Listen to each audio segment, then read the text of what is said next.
ચાર લુખ્ખાઓએ લાકડીથી તોડફોડ કરી સીસીટીવી।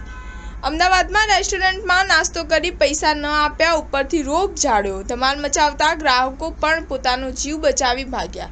અમદાવાદમાં હવે ખાણીપીણીની દુકાનોમાં પણ તોડફોડ અને મારામારી થવાના બનાવો સામે આવી રહ્યા છે। શહેરના પશ્ચિમ વિસ્તારમાં ઘાટલોડિયા પાસે આવો જ એક બનાવ સામે આવ્યો છે, જેમાં ચાર લુખ્ખા તત્વોએ રેસ્ટોરન્ટમાં નાસ્તો કરી પૈસા ન આપતા કેશ કાઉન્ટર સંભાળતા વ્યક્તિએ પૈસા માંગ્યા હતા।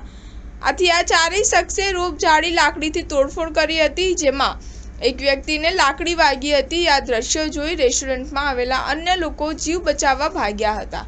આ સમગ્ર બનાવના સીસીટીવી સામે આવ્યા છે। સ્થાનિક પોલીસે ચારેય શખ્સ સામે ગુનો નોંધી તપાસ હાથ ધરી છે।